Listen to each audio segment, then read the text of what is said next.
Morning, everyone. Today I'm going to read from Travels with Charley by John Steinbeck. This book was one of the inspirations for my book, 56 Counties.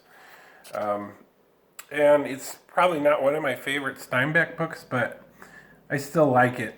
It was a book I actually resisted for a long time, but when I finally read it, I liked it a lot more than I thought I would. When I was very young and the urge to be someplace else was on me, I was assured by mature people that maturity would cure this itch. When years described me as mature, the remedy prescribed was middle age. In middle age, I was assured that greater age would calm my fever. And now that I'm 58, perhaps senility will do the job. Nothing has worked. 4 hoarse blasts of a ship's whistle still raise the hair on my neck and set my feet to tapping. The sound of a jet, an engine warming up, even the clopping of shod hooves on pavement brings on the ancient shudder. The dry mouth and the vacant eye, the hot palms and the churn of stomach high up under the rib cage. In other words, I don't improve. In further words, once a bum, always a bum. I fear the disease is incurable. I set this matter down not to instruct others, but to inform myself.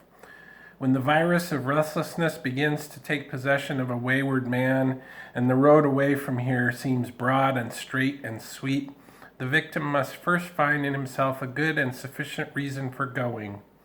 This, to the practical bum, is not difficult. He has a built-in garden of reasons to choose from. Next, he must plan his trip in time and space, choose a direction and a destination. And last, he must implement the journey. How to go, what to take, how long to stay. This part of the process is invariable and immortal. I set it down only so that newcomers to bumdom, like teenagers in new-hatched sin, will not think they invented it.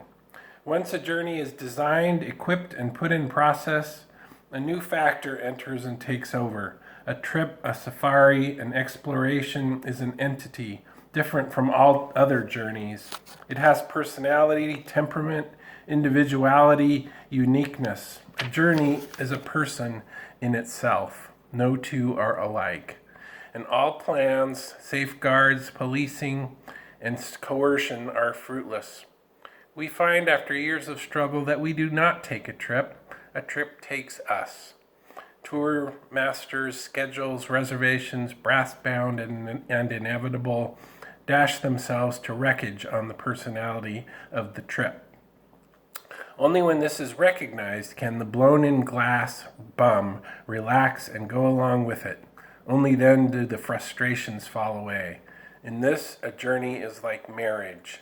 The certain way to be wrong is to think you control it. I feel better now, having said this, although only those who have experienced it will understand it. And then I have to just share this one other part because you'll see why.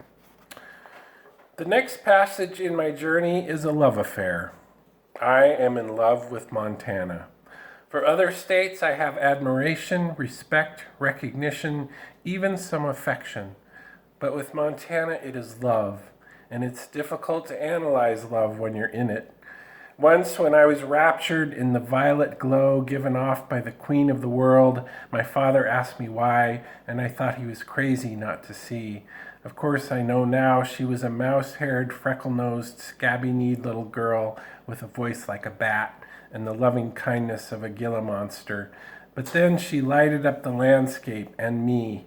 It seems to me that Montana is a great splash of grandeur. The scale is huge but not overpowering.